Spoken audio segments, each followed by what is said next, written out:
তার টোটাল মাংস কাটে ফেলায় দেয়া, শুধুমাত্র ঠ্যাংরা আড্ডিরা আছে, চামড়া দেয়া ঘুরতে পারতেছে না, এরকম নৃশংসতা করছে। এর বিনিময়ে যে আমরা ইলেকশনটা পাইছি, এই ইলেকশনটা কি আমরা করোনার জন্য ভালো হয়ে দেয়া? এই ইলেকশনে কিন্তু বিএনপি ছাড়া এই আন্দোলনে আর কেউ আছে? 20 বছর 17 বছর বিএনপি ছাড়া কেউ আছে? বিএনপি যদি থাকে দেয়, বিএনপির আন্দোলনের ফলে যদি এই সরকারের ফ্যাসিস্টের পলায়ন হইতে হয় বা পতন হয়, তাহলে এইটার ফলটা কি আরেকজনের ভোগ করবো না বিএনপি ভোগ করবো? তাইলে আমাদের কিন্তু কাজ করতে হবে, ঘরে বসে থাকলে চলবে না।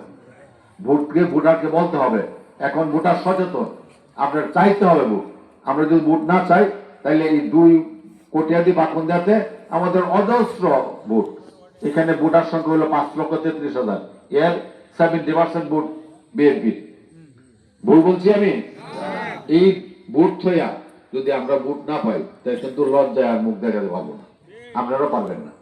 এর আগেও কোন কেন্দ্রে কত ভোট হয়েছে মনে করেন যে 91 এবং 2001, এই দুইটাকে যদি আমরা স্ট্যান্ডার্ড ধরি, তাহলে দেখতে হবে 2001 সালে কি ভোট পাইছিলাম আর 17 বছর পরীক্ষা দিতে পারছি না। এখন এই পরীক্ষায় আমরা যখন ভোটে ভোট কমছে না বাড়ছে। আমার কথা ঠিক? আর আমার কথাটা হলো যে আমার দলের নেতা তারেক রহমান, উনি যে ঢাকায় আসছেন, এই ঢাকায় আসা পরে উনি একটা বক্তৃতা দিচ্ছেন, নিশ্চয়ই আপনারা শুনছেন। বক্তৃতার শেষ অংশে উনি বলছেন, we have a dream for the people and the country. বাংলাটা হলো, এই দেশের মানুষের জন্য এবং দেশের জন্য আমাদের একটা ড্রিম, প্ল্যান, পরিকল্পনা। We have A plan for the people for the country. দেশের মানুষের জন্য এবং দেশের জন্য আমাদের একটা পরিকল্পনা আছে। পরিকল্পনা কি? আমি 31 দফা আছে, কিন্তু আমি কাগজ আপনাদের অনেকটা দিচ্ছি, নাইলে আমার নেতাদের কাছে চাইনি ভাই, আছে 31 দফা, 4টা দফা সম্পর্কে আমি বলি একটু। উনি 50 লক্ষ মহিলাকে, ক্ষমতায় গেলে মহিলাকে ফ্যামিলি কার্ড দিবেন। ফ্যামিলি কার্ডের মালিক হবেন আমার বাড়ির কর্তী, আমি না। অর্থাৎ আমার একটা উদাহরণ দিয়েছে, আমি না, আমার স্ত্রীকে। যদি আমার স্ত্রী এটা পাবে না, কারণ এটা পাবে দরিদ্র শ্রেণীর মানুষ। কেন স্ত্রীকে ইজ্জত দিতেছেন? কারণ ওনারা কিন্তু ফজরের নামাজের পরে রাত্রে ঘুমানি পর্যন্ত কাজ করে। আমরা কিন্তু বিশ্রাম নেই, আড্ডা দেই, বিভিন্ন ভাবে গল্প গুজব করি, কিন্তু তাদের কিন্তু কোনো বিশ্রাম নেই। বিশেষ করে যাদের ছোট বাচ্চা আছে, তাদের তো ঘুমও নাই। এই জন্য তাদেরকে ইজ্জত দেওয়ার জন্য একটা কার্ড দিবে, এটা নাম হলো ফ্যামিলি কার্ড। এর নমুনাটা হলো এরকম, এই যে এরকম ছবি থাকবে, স্মার্ট কার্ড থাকবে। এই কার্ডের মালিক প্রতি মাসে সরকারের কোষাগার থেকে 2 থেকে 2,500 টাকা পাবেন, অথবা এর সমপরিমাণ খাদ্যদ্রব্য, চাল, ডাল, তেল, চিনি ইত্যাদি পাবেন।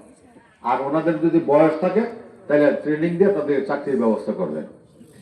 আর একটা হলো কৃষক কার্ড। আমরা যারা কৃষক হলে দেশের অর্থনীতির প্রাণ, কৃষকরা এই দেশটাকে বাঁচিয়ে রেখেছে।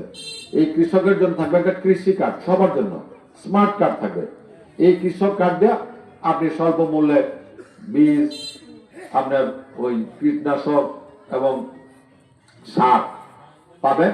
আপনি এটা দিয়া যারা বিএডিসি সেচের মধ্যে আওতায়, তারা স্বল্প মূল্যে বিএডিসি সেচ পাবেন, স্বল্প মূল্যে আপনার ওই যে চিকিৎসা সেবা পাবেন, আপনার সরকারি প্রণোদনা যেটা ভর্তুকি, এটা দিয়ে পাবেন। এবং এই কৃষকের জন্য এই তারেক রহমান সাহেব বীমা চালু করবে। বীমা হলো যে আপনার খরায়, বন্যায় আপনার ফসল নষ্ট হয়ে গেল, আপনাকে 10 টাকা জায়গায় না, এটা বীমা করে রাখা হবে, যাতে ফসল নষ্ট হইলে এই ফসলের ভর্তুকি দিবে সরকার, এটাকে বীমা। আপনাদের চিকিৎসা সেবা পাবেন এই কার্ড দিয়া। আপনি যেখানেই যাবেন, যে কোনো হাসপাতালে এইটা দিয়ে আপনার চিকিৎসা সেবা পাবেন। আমরা দিলে পরে আপনাকে চিকিৎসা সেবা দিবে। আপনার 1 লক্ষ স্বাস্থ্যকর্মী নিয়োগ করা হবে প্রথম বছরই, যারা দেশের বিভিন্ন গ্রামে এলাকায় ঘুরিয়া আমাদের ব্লাড প্রেশার চেক করে দিব, ওই ডায়াবেটিসের সুগার চেক করে দিব, আপনার সাধারণ যে ওষুধ চেক করে আপনাকে পরামর্শ দিবে। এবং উন্নত হাসপাতালগুলির সাথে সরকার পার্টনারশিপ পাবে তাদের উন্নত সেবা দেওয়ার জন্য, গরিব মানুষের সেবা দেওয়ার জন্য তাদের সাথে চুক্তি হবে, যাতে সাধারণ মানুষ একেবারে ক্যান্সারতে নিয়ে হার্ট ফেলিওর, কিডনি ফেলিওর, এগুলি চিকিৎসা দিতে হয়। এবং নিশ্চিত করা হবে স্বাস্থ্য সেবা। আর একটা হলো আমাদের দেশের মসজিদের ইমাম, মুয়াজ্জিন, খতিব যাদের কোনো সম্মান নাই, সরকার তাদেরকে মাসিক ভাতার ব্যবস্থা করবে এবং ঈদের সময় তাদের বোনাস দেওয়া হবে। আর একটা গুরুত্বপূর্ণ বিষয় হলো যে আমাদের দেশের যারা বিদেশে যায়, প্রায় 1 কোটি মানুষ বিদেশে বর্তমানে চাকরি করতেছে। এদের কিন্তু খুব নিম্নমানের চাকরি করে। আমাদের পার্শ্ববর্তী দেশের ইন্ডিয়া, পাকিস্তান, নেপালের লোকজনের ফোরম্যান থাকে, আর আমাদের দেশে থাকে তারা কাজ করে, লেবারের কাজ করে। তারেক রহমান সাহেব এরকম গবেষণা করছেন, ওইটা ঠিক করছেন যে এই বিদেশে যারা যাবে আমাদের দেশের যুবকরা,